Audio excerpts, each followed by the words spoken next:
Autumn had come early and hard to Bramwell Manor that year, stripping the elms along the drive to bare grey fingers before October had properly begun, and the house itself seemed to have taken the season's temper for its own. It was not a poor house. The stone was sound,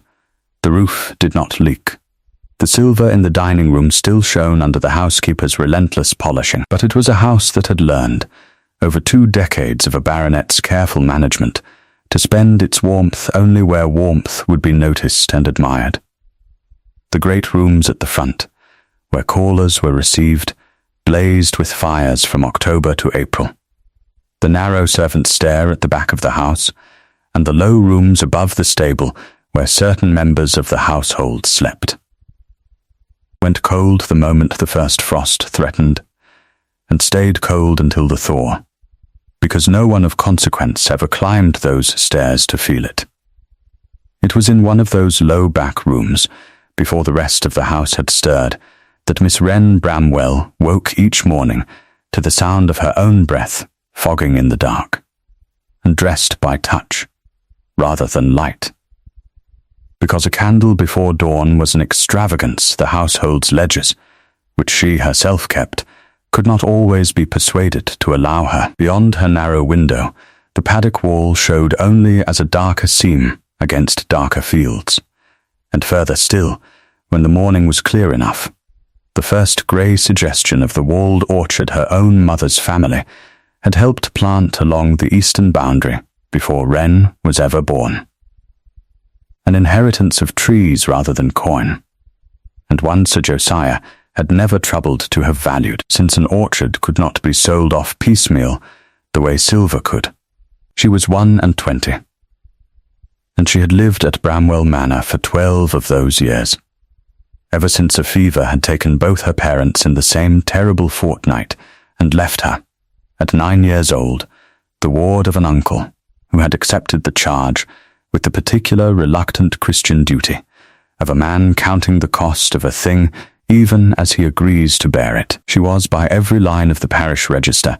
and every claim of blood, a Bramwell every bit as much as her cousin Seraphina, the baronet's own golden celebrated daughter, but the house had long ago settled, without anyone troubling to say so aloud, that there was only room in it for one Miss Bramwell who mattered, and Wren had spent 12 years learning to be the other one, the one who mended the linens and kept the accounts and rose before the cook to see the fires laid, and called this arrangement, when anyone was unkind enough to ask her about it directly, simply the price of a roof over her head. She kept, besides her small stub-ended notebook of candles counted and coal weighed,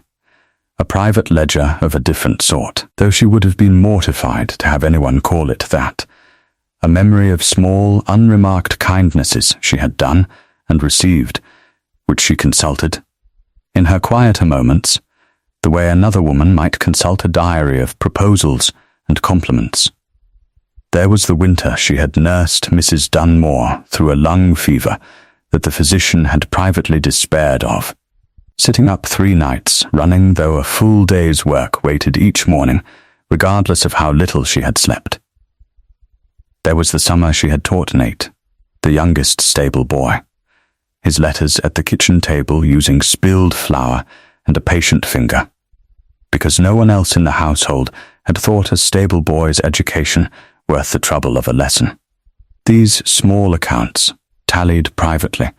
and shared with no one,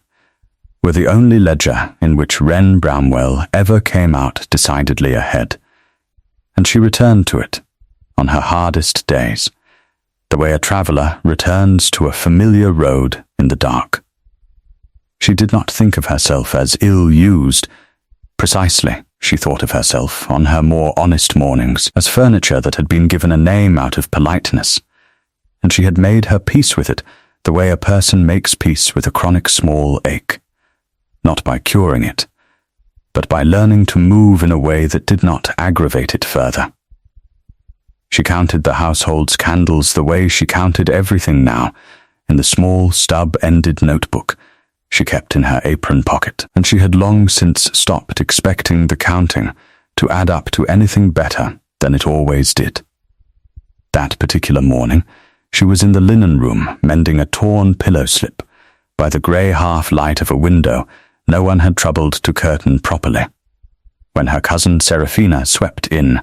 still wrapped in her nightgown and a shawl of Norwich silk, and announced, without preamble, that the green muslin absolutely would not do for the Duke of Thornhaven's visit. That it made her complexion sallow in afternoon light, and that Wren must let out the seams of the rose-coloured gown instead, by tonight if it could be managed. Because a duke's opinion of a woman's figure was formed in the first quarter hour, and Seraphina did not intend to be judged unfavourably in the very gown she had chosen to be judged in. "It will want the better part of the day," Wren said, not looking up from her needle. "Then you had better not waste any more of it talking," said Seraphina, already turning for the door, already forgetting the sentence had been spoken at all. The way one forgets the creak of a floorboard one has learned to step around. It isn't as though you have anything else to occupy you before Thursday. Wren did not answer. She had learned long ago that argument changed nothing in this house, and that the surest way to preserve what little peace she was allotted was to let unkindness pass through her like weather through an open window, leaving nothing behind for anyone else to see. She only said that she would see to the gown, and bent back to her mending, and thought, as she often thought, that it was a curious thing to be so entirely necessary to a household smooth running, and so entirely invisible within it at the very same time. As though a person could be load-bearing and unseen in the way a foundation stone is load-bearing and unseen, felt only when it finally gives way. It would want explaining, for anyone unfamiliar with the arrangement, exactly what manner of visit was expected on Thursday, and why it had thrown the whole household into such a fever of silk and speculation. 2 generations past, old Josiah Bramwell's father and the old Duke of Thornhaven's father had been fast friends from their Oxford days, close enough that they had drawn up between them, in the manner of men who trust each other's word more than they trust the whims of the next generation, a private contract of betrothal, that the Bramwell daughter, when she came of age unmarried, should wed the Thornhaven heir, and thereby join 2 old friendships into one lasting alliance of land and blood. The document, yellowed now and kept in the baronet's strong-box, named no particular daughter, specified no Christian name at all, only the plain words, the Bramwell daughter, resident at Bramwell Manor, unmarried, of age. Because at the time of its writing there had been only one daughter of the house to speak of, and no one had thought it necessary to be more precise than that. Sir Josiah Bramwell had spent 12 years since taking in his brother's orphaned girl, making very certain that no one connected with the Thornhaven family ever had cause to wonder whether that old contract's plain wording might, upon a careful reading, apply to more than one woman living under his roof. The Duke of Thornhaven himself, Rhys Kendrick, 8th to hold the title, 28 years old, and considerably wearier of the world than a man of 28 had any right to be, had agreed to honour his late father's contract with the particular grim resignation of a man discharging a debt he had never personally incurred. He had spent the better part of 3 years since inheriting learning exactly how little a title guaranteed a man in the way of honest company. He had watched, at 21, a young woman he had genuinely believed himself in love with accept another man's proposal the very week that man's uncle died and left him an earldom, and he had watched her do it with such smooth, untroubled grace that he had come away from the whole affair with a settled, bitter conviction that women of good family were raised from the cradle to calculate a man's worth in acres and precedents, and that whatever tender feeling they performed along the way was simply the varnish applied to make the calculation more palatable to swallow. He had, besides this, a second wound that ran deeper and spoke less. 3 years passed, at the Battle of Salamanca, riding the great black warhorse his father had bred and trained himself. He had watched a shell burst close enough to blind the animal in both eyes, and kill outright the young cornet riding at his side,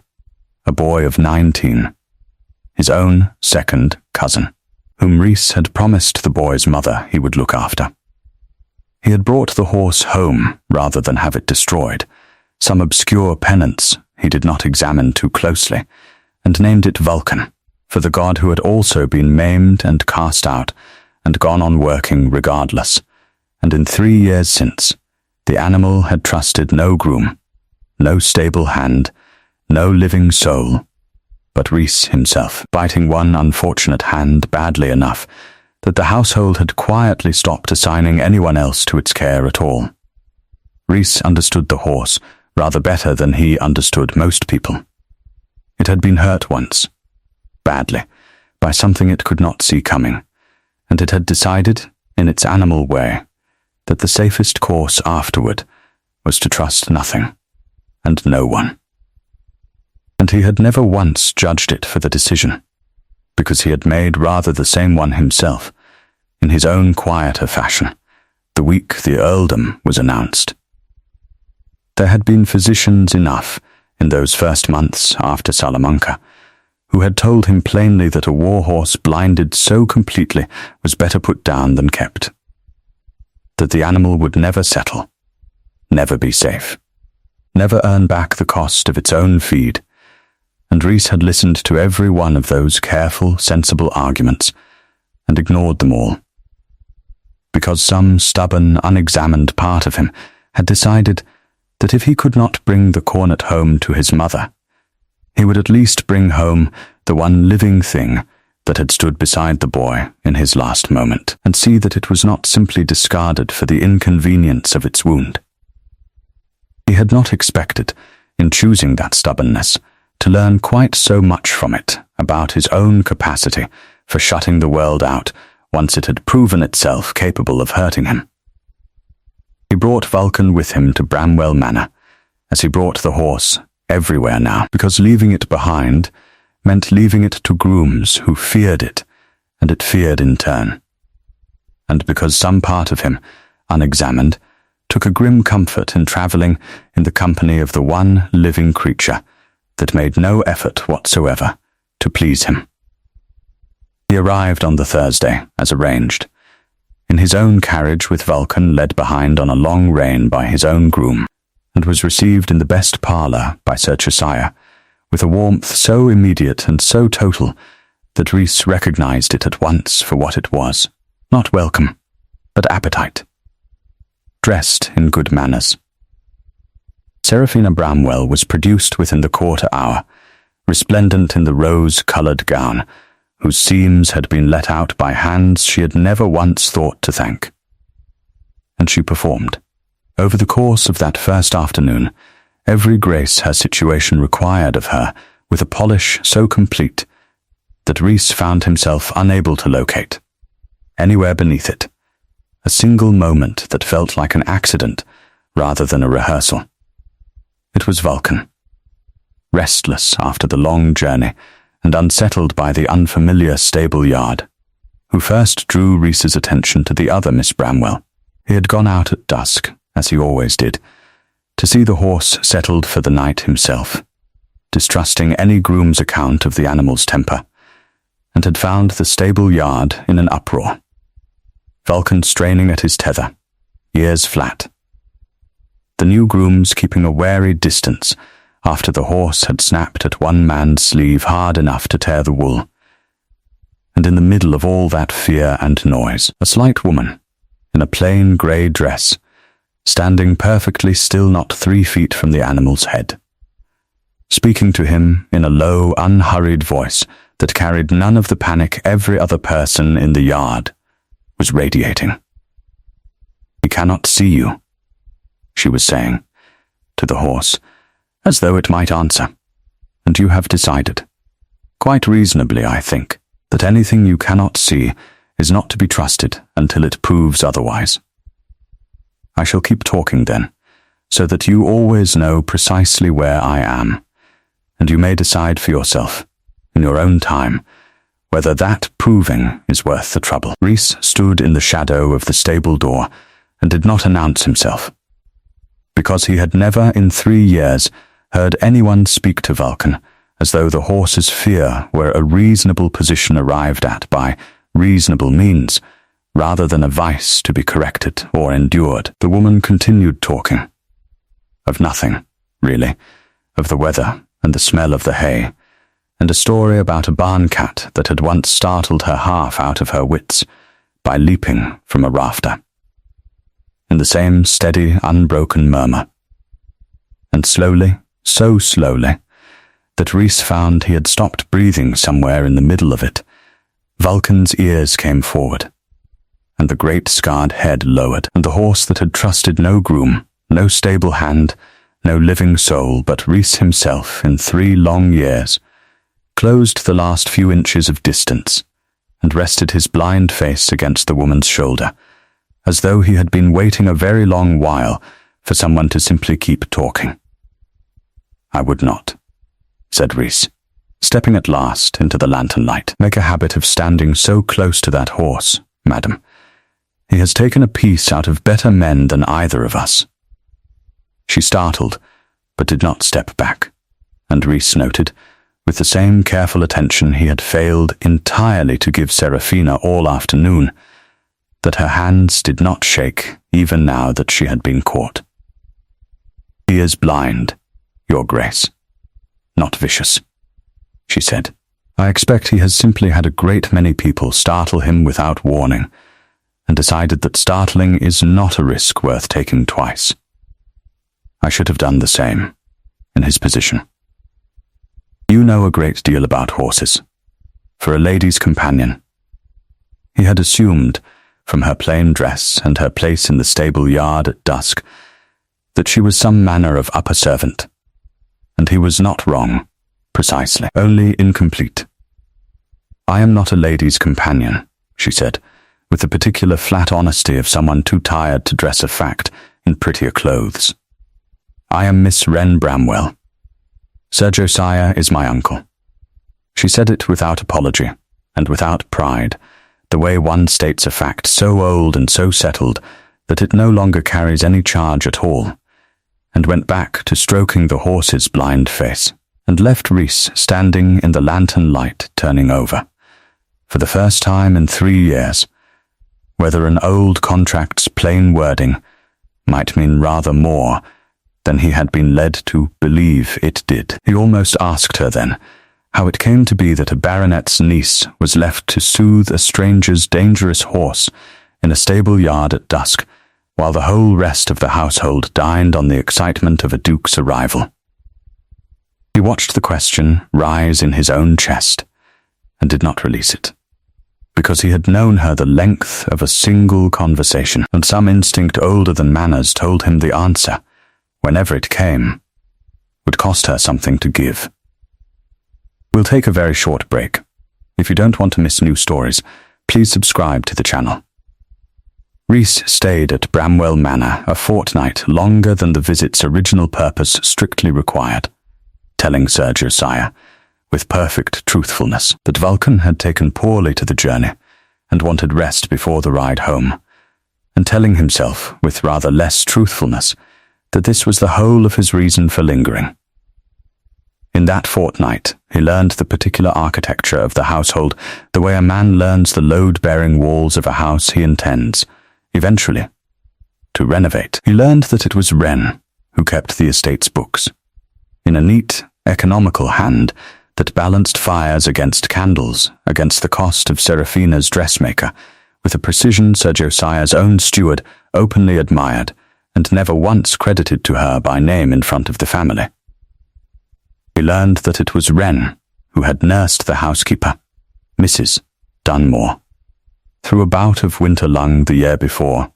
sitting up 3 nights running, though she had a full day's work waiting each morning after. He learned from the stable boy Nate that it was Miss Wren who had first suggested letting Vulcan graze alone in the walled paddock, rather than force him into a stall among horses he could not see, and therefore could not trust. A small kindness no one else in the household had troubled to consider, and that the horse's temper had eased considerably since. He also learned, in that same fortnight, the particular shape of the cruelty that governed Wren's days. Not dramatic, not the sort that left a mark a magistrate might note, but the patient, wearing kind that costs its victim a little more of herself each time it is repeated. He watched Seraphina take, without asking, the small sum of pin money Wren had saved from selling her own needlework to the village woman, promising repayment in a tone both women understood to be empty. He watched Sir Josiah praise his daughter's accomplishments at supper, while Wren's name went entirely unspoken, though it had been Wren who balanced the accounts that made the supper possible at all. He watched once, through the open door of the linen room, as Seraphina discovered Wren mending by a guttering candle stub past midnight, and woke her, for she had fallen briefly asleep over the work, not with concern, but with irritation that the wax had burned so low,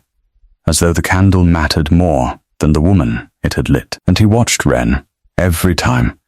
absorb it without complaint, set her shoulders, and continue, and understood with a slow-building fury he had not expected this visit to cost him,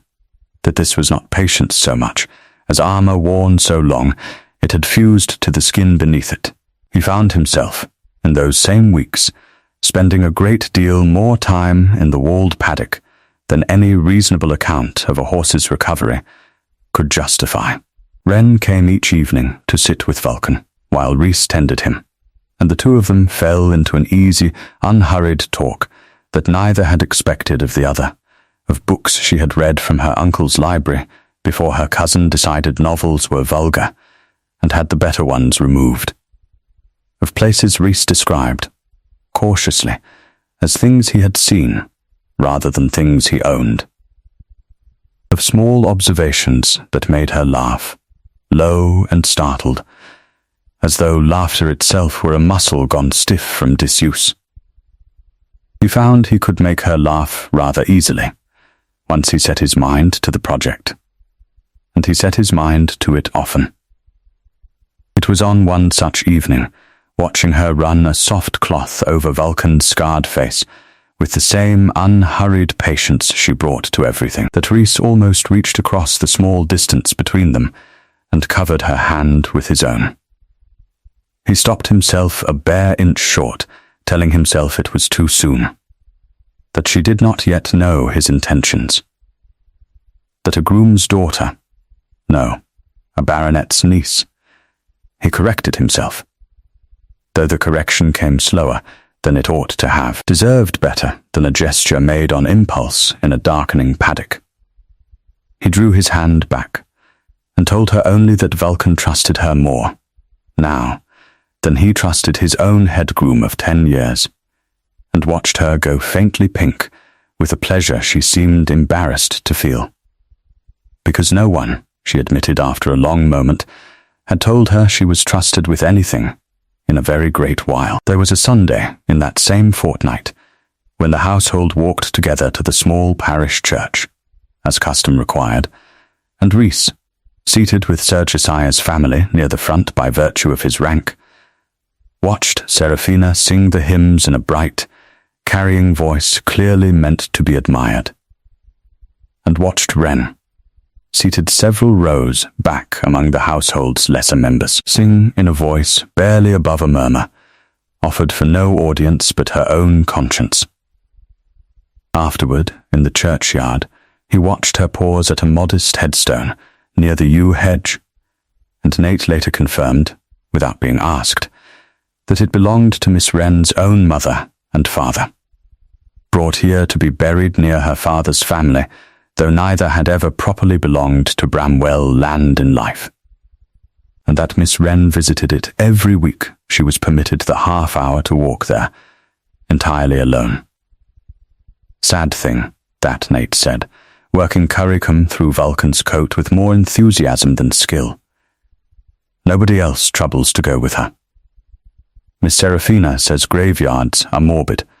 and won't hear of it. He said this with the guileless indignation of a boy too young yet to have learned that such observations were better kept to himself in front of quality, and Rhys found he had no wish to correct him for it, because the boy had simply said aloud what he himself had already concluded in silence. It was not long after that Rhys witnessed, entirely by accident, the particular unkindness that would settle his understanding of the household beyond any further doubt. He had come round the stable wall in search of Wren one evening, and found instead Seraphina, standing over her cousin in the linen room doorway, informing her in a voice pitched for an audience of no one but its intended victim that she had told Mrs. Aldermont's companion only that afternoon that poor Wren had once been disappointed of an understanding so badly that she had sworn off any hope of marriage altogether, so that no one wonders too hard why you're 21 and unwed, cousin, and thinks there is something amiss with the family, instead of simply with you. It was not true. There had been no understanding, disappointed or otherwise. Wren said only, quietly, that she wished Seraphina would not invent such stories about her to strangers, and Seraphina laughed, and said it was hardly an invention, only a kindness, since the truth, that no one had ever wanted her at all, was so very much worse to have circulating. Rhys, standing in the shadow of the stable wall with an armful of tack he had no real need to be carrying, felt something cold and furious move through him that had nothing to do with horses, and everything to do with the particular tone a woman uses when she has learned that cruelty dressed as concern draws no blood anyone else can point to. The gossip Seraphina had planted that day did its slow work in the weeks that followed. By the second fortnight of Rhys's stay, Wren found herself the subject of pitying looks from the vicar's wife, and pointed questions from neighbouring families about whether she meant to accompany her cousin to any of the season's coming entertainments. Questions that carried, beneath their politeness, the plain implication that a disappointed woman ought to know her place was the margins of such gatherings, not their centre.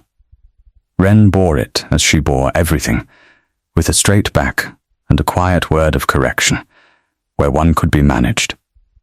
But Rhys,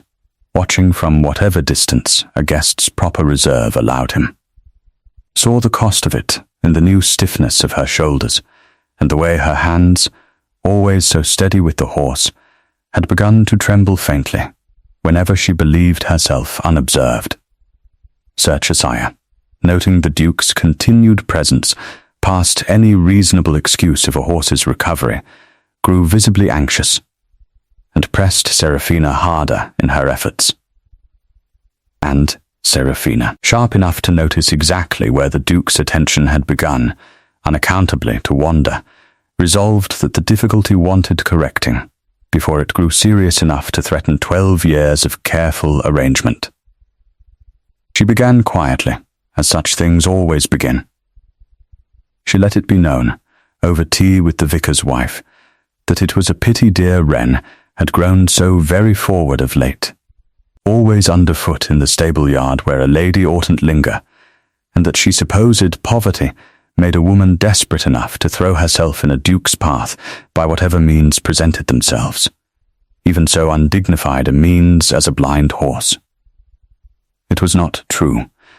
or rather it was true only in the way a lie built from a single accurate fact is true. Wren had indeed been in the stable-yard often, though never once by any calculation, only by the plain fact that no one else in the house had troubled themselves to earn the horse's trust, and someone had needed to.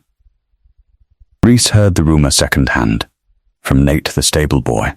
who repeated it with the guileless indignation of a child who has just heard an unfairness spoken aloud, and cannot yet manage to keep his face neutral about it. and felt something cold and precise settle into place behind his ribs. Not surprise, exactly, but the particular grim satisfaction of a man watching a suspicion he has been nursing for days confirm itself at last. He said nothing of it to Wren. He did not think she would thank him for repeating it, and he had begun, by then, to understand that the kindest thing he could do for her was not to carry every unkindness back to her door for her to bear a second time, but to hold his own counsel and wait for the moment when speaking would actually change something. It was 3 evenings later, come early to the paddock before Wren arrived, that Rhys overheard the conversation that would matter more than any other in this story. He had paused in the shadow of the stable wall, out of sight, while Sir Josiah and Seraphina spoke together on the terrace above, their voices carrying clearly in the still evening air. "He has lingered a fortnight, past any sensible reason," Sir Josiah was saying, low and urgent. "I do not like it, Seraphina. If he has begun asking after the wording of your grandfather's contract, we must be very careful indeed that no one thinks to mention Wren's name in the same breath as yours. The document says only the Bramwell daughter, and God help us all if he ever troubles to read it for himself, rather than take my word for its meaning." "He will not read it," Seraphina said, with the particular brittle confidence of someone repeating an assurance to convince herself as much as her father. "Why should he? He has no reason to suspect there are 2 of us to choose from, unless someone is foolish enough to tell him so plainly. I have already seen to it that half the county believes Wren has set her cap at him out of desperation. No one will trouble to defend a fortune huntress's claim to an old family name, whatever the document happens to say." "See that it stays that way," said Sir Josiah. 12 years of keeping that girl fed and clothed under this roof had better buy us something in the end. And I do not intend for it to buy her a duchy instead of you." Rhys stood very still in the dark, long after both voices had retreated indoors, and understood, with the particular cold clarity of a man who has just been handed exactly the weapon he did not know he required, that he now possessed everything necessary to unmake the whole careful fiction this family had built, should the moment ever call for it plainly enough to matter. He almost went to Wren that same night to tell her all of it, what he had overheard, what the contract truly said, what her uncle and cousin had spent 12 years concealing from her, along with everything else they had concealed. He walked as far as the paddock gate, and stopped, because he understood, with a discipline that cost him considerably more than any battlefield order ever had, that if he told her now, in the dark, without witnesses, it would look, to her, to anyone who later heard of it, like the private scheming of a man who wanted a particular outcome and had simply announced it to the one person least able to verify his claims. If the truth of that contract was to undo the deception this family had built around her, it would have to be spoken where the whole of the county could hear it spoken, in the very room where the deception had first been allowed to take root. So he waited. And in the waiting, he allowed himself, at last, the thing he had denied himself for a fortnight. He found her in the paddock the following evening, Vulcan's blind head resting against her shoulder in the particular stillness that had become, without either of them remarking on it, the surest barometer of how the whole strange arrangement between the 3 of them, man, horse, and woman, had grown. "He does that for no one else," Rhys said, watching them. "He does it because I keep coming back," she said. "It costs nothing to keep coming back to a thing, even a wary one. I have found that most creatures, horses and otherwise, can be persuaded to trust almost anyone, given enough patient returning." He almost told her then that he intended to keep coming back himself, for a great deal longer than a horse's convalescence required. He said instead, quietly, someone ought to have been returning to you a great deal sooner than this, and watched her go very still, very careful, the way a person goes still when they have been offered something they do not yet trust themselves to want. She asked him, after a long silence, whether he thought a person could learn to trust as slowly and as thoroughly as Vulcan had, given enough patient returning, or whether some wounds simply set too hard, too early, to ever soften again, no matter how gently they were handled afterward. It was, Rhys understood even as she asked it, not really a question about the horse at all, and he answered it as carefully as he knew how, telling her that he had watched a blind, grieving animal learn to trust exactly one person in 3 long years, and that he had come, in the fortnight since arriving at Bramwell Manor, to suspect that people were not so very different, only slower sometimes to admit when the learning had already quietly begun. There came, in the days that followed, a small vulnerable evening that Rhys would remember longer than he expected to. He found Wren alone in the linen room past the hour any sensible household required mending done, her needle moving with the particular fierce concentration of someone using work to hold something larger at bay, and when he asked, gently, what troubled her, she told him, in a voice she was clearly fighting to keep level, that she had overheard Serafina laughing with a caller that very afternoon over the notion that Wren had grown quite pathetic in her attentions to a duke who could never seriously look twice at a penniless poor relation got up in her cousin's cast-off ribbons. It does not signify, she said, blinking hard, her hands gone still over the needle. I learned a long while ago that tears change nothing.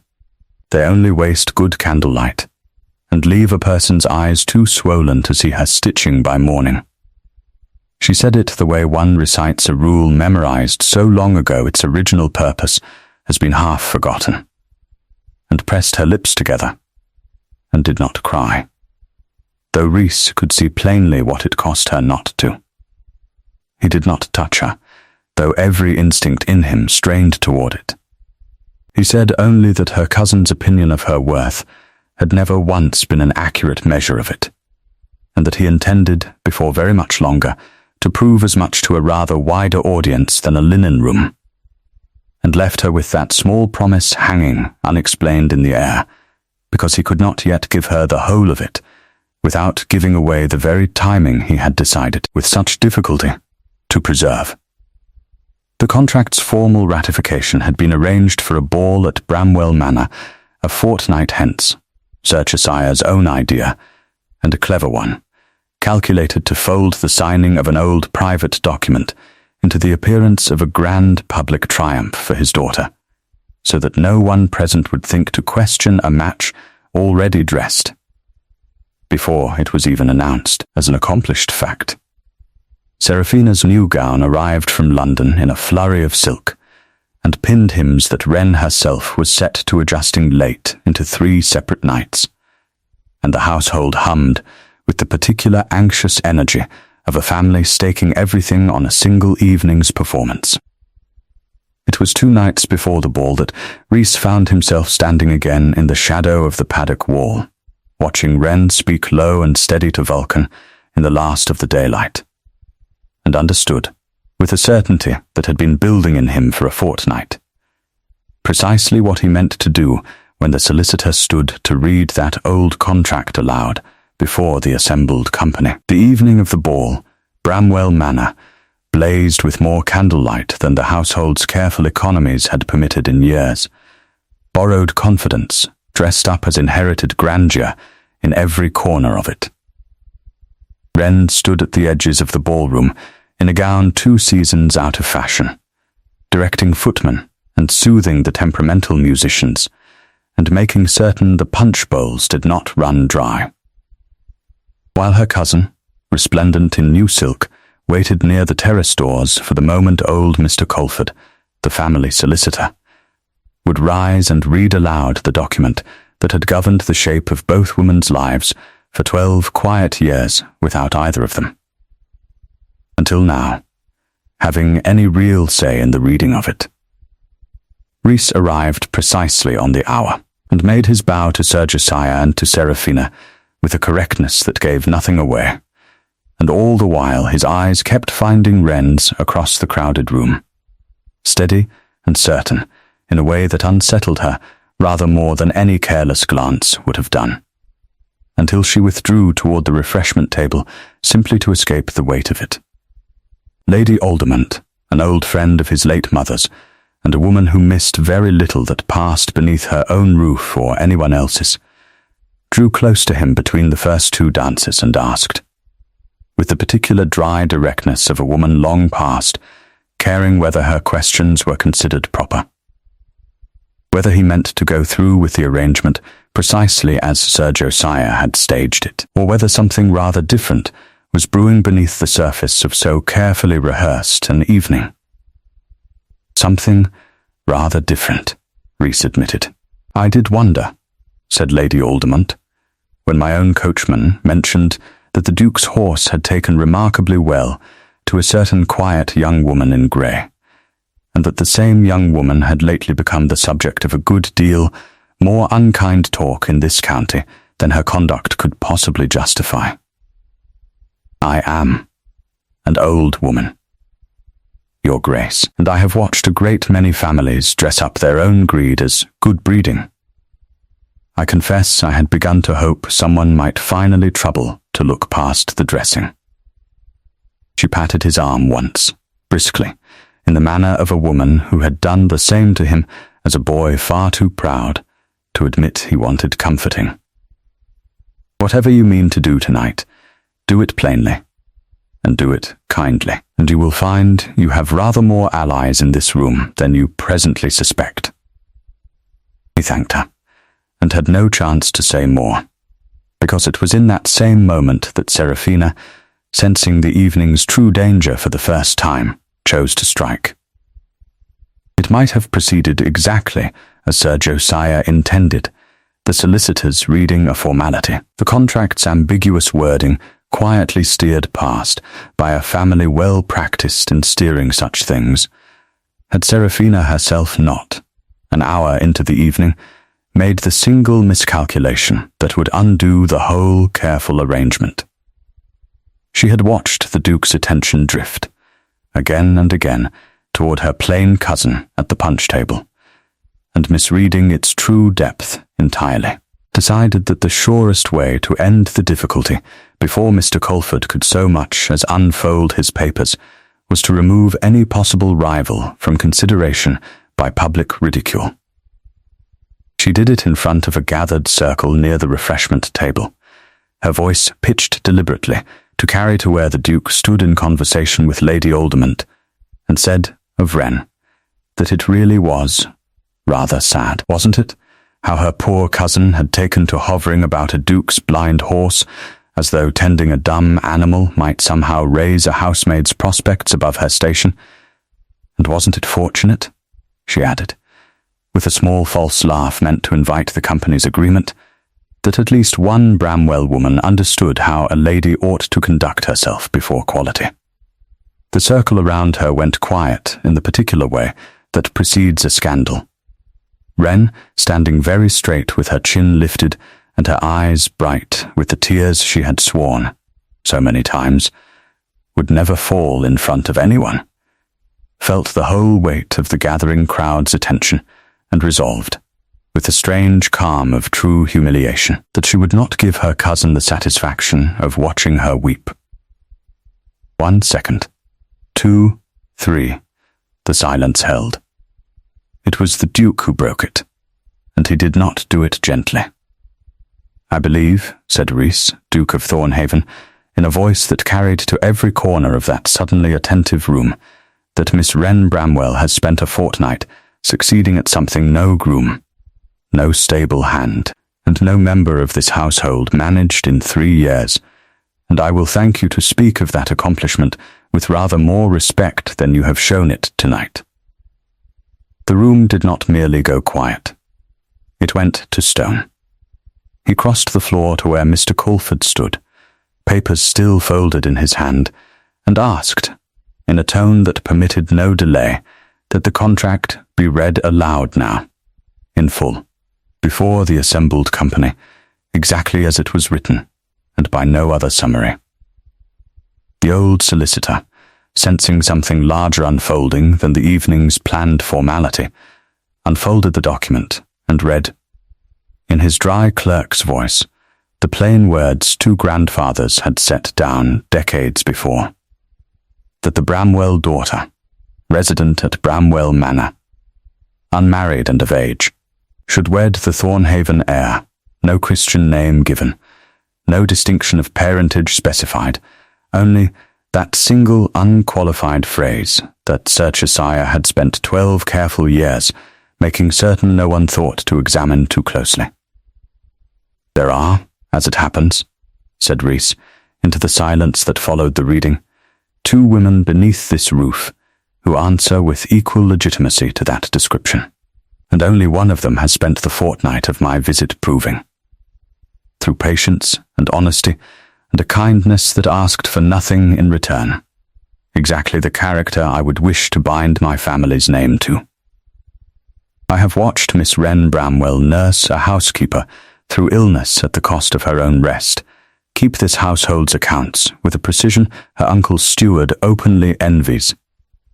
and earn the trust of an animal that has trusted no living soul but myself in 3 long years, while being repaid for all of it with the status of an unpaid servant in her own family's house. He turned deliberately toward Sir Josiah, whose face had gone the colour of old parchment. I have also, 3 evenings past, overheard a conversation on your own terrace, sir, in which you and your daughter discussed at some length the necessity of keeping that same contract's true wording hidden from me, lest I discover that 12 years of Miss Wren's unpaid labour had bought her a claim you never intended her to collect upon. Sir Josiah opened his mouth and produced no sound at all, which was, in its own way, confirmation enough for every listening ear in the room. Seraphina's composure, so carefully maintained through an entire evening's performance, cracked at last into something considerably less rehearsed, and she said only, in a voice gone thin, that it was not what he believed it to be, a protest so plainly hollow that it drew no defenders even among her own circle of friends. Rees turned back to Wren, and his voice, when it reached her, had gone entirely gentle, entirely certain. I did not come to this house prepared to choose anyone at all, Miss Bramwell, having long ago decided that women of good family calculated a man's worth in acres and precedence and little else. You have spent a fortnight quietly dismantling that conviction without once trying to, which I have come to understand is precisely why it worked. I am asking you now, in front of every witness this family ever intended to use against you, to hold me to the letter of that contract, and to be my wife, not because an old document names you, but because I find, having watched you closely enough to know the difference, that I want no one else it could possibly have named instead. The tears Wren had sworn so many times would never fall in front of anyone, fell then, not from grief, not from the humiliation her cousin had laboured so hard to arrange, but from something so entirely unfamiliar to her that she had no better name ready for it than joy. And she discovered, to her own considerable astonishment, that she minded not at all that the whole room could see her weeping. You saw me, she said, and it was not quite a question. I was only paying attention, said Rees. Anyone might have, had they troubled to look twice at what stood in front of them. Out in the stable yard, unseen by any of the assembled company, but heard, faintly, through the open terrace doors, Vulcan gave a single low sound into the night air, as though even a blind horse 3 fields distant understood that something long overdue had finally been set right. They were married 7 weeks later in the small parish church that had recorded 3 generations of Bramwells before either woman under its roof, in a gown that was, for the first time in Wren's memory, entirely her own, and entirely new. Sir Josiah, his scheme exposed before half the county, and his standing with it considerably diminished, made what awkward peace he could with a niece he had spent 12 years undervaluing, and gave her away with an expression that Wren suspected, though she never asked him outright, was the nearest thing to genuine shame he had allowed himself to feel in a very long while. Seraphina, her own prospects rather badly damaged by an evening's exposed unkindness, retired for a season to a distant relation's household to let the talk of the county settle, and returned, in time, a somewhat humbler woman for the experience, though that particular reckoning belongs to another story entirely. Old Colford, the solicitor, wept, without embarrassment, at the wedding breakfast, and claimed afterward that he had suspected for years the contract's wording wanted a more careful reading than Sir Josiah had ever troubled to give it, though no one present troubled to point out that he had said nothing of the sort at the time. Nate, the stable boy, informed the assembled company, with the solemn confidence of a boy who has decided a thing must be true, because it pleases him to believe it, that Vulcan had known the Duke would marry Miss Wren weeks before either of them worked up the courage to say so, on the grounds that horses were wiser about such matters than people ever gave them credit for, and the whole party laughed, and Wren laughed hardest of all, because in her own private accounting, she rather thought the boy was right. It was nearly a year later, in the warm gold light of late summer, that the walled paddock behind Thornhaven's own great stables held a scene that would have been unthinkable to anyone who had known Vulcan in his first 3 blind years of grief and mistrust. The old Warhorse, grazing at his ease among 2 younger geldings he had, under Wren's patient encouragement,